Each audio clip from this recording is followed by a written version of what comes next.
This download is from my council. Whenever I tune in, they are there, all three of them. They speak in unison. One is my guide, one is an angel, and one is my connection to my ancestors so I can better access their knowledge and wisdom. We are your council. There are many things shifting and changing before your eyes, but do not be alarmed. They are all illusions, and the towers of those illusions that have stood tall as pillars and seemed extremely real are not. They are not sound. They do not support the people.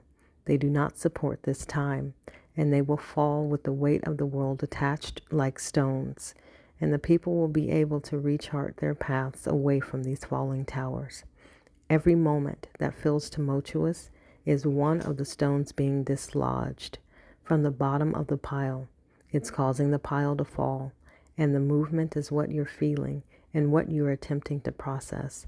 Like an earthquake, it is seismic, and the vibration you understand is coming from deep within the earth. It's coming rapidly and painfully for many, but it will not last long. And once the shaking has subsided and the rocks cleared away, we will see clearly what needs to be restored, and one by one you will place new rocks on top of each other in a new shape. There are many things happening. There are many things happening that appear to be devastating and that are devastating for those that need to learn the lessons connected to them. This is a challenging time, and it will appear more challenging in the coming days. There are different steps to this ascension, and your relationship to it will determine the experience that you have. Those reluctant to wade in the waters of rebirth will feel it the most. The collective consciousness is splitting open, and the darkness is flying out into the light.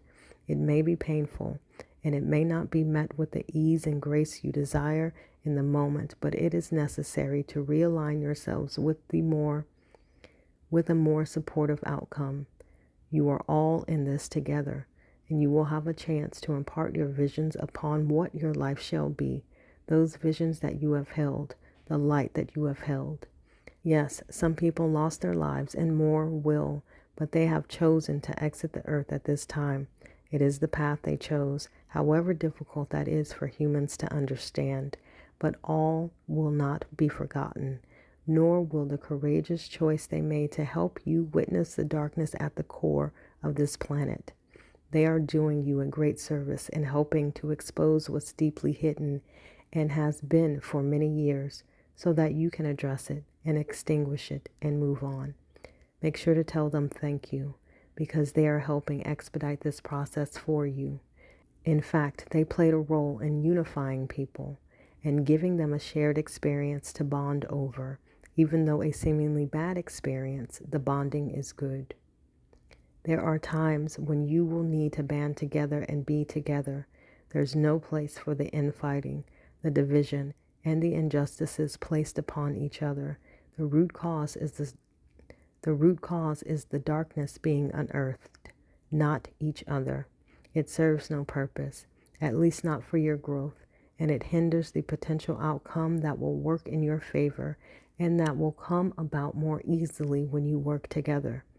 United we stand, divided we fall, was a motto of your leaders refocused to unite. They knew the gravity of the challenges they were facing, and they chose above all else to link together and weather the storm.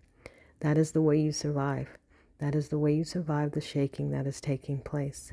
The darkness does not give up easily, but it will have no choice but to relinquish its power.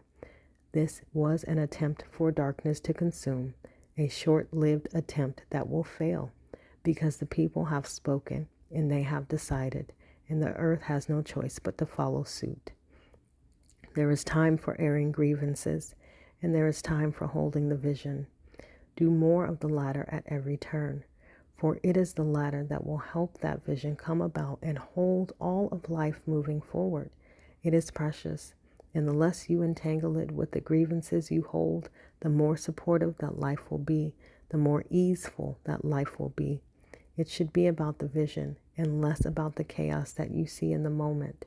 It is okay to look, but then move on. Do not dwell in it, and recognize that it is a smaller part to a larger puzzle. Do not let it consume your light. It is equally as easy to counter fear with courage as it is to snuff out courage with fear. Choose your battles and align accordingly. Tend to your own vibration first. The more you do this, the easier and the faster you will get through this. There is hope in every direction that you turn. Seize it, hold it, so you always have it when needed. When the crescendo is reached, the towers will fall, one after the other. It will be felt around the world and intensely experienced in clusters. Limit your consumption of the news. Focus on those near you. All things taken away are temporary setbacks. They will be restored in the reflection of what people need.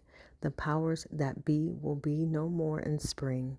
And it is falling away from these so-called powers that will allow people to remember what's important, that you are all one, that everyone is equal. Remember, you are all lanterns of light, and although it will be easy to focus on the destruction, it is your job to focus on the vision of a more equitable world. There will be leaders coming together to stop the momentum, but the collective must unify and keep the light. Turn your hearts and minds towards the good you see and amplify that good and hold on to the vision.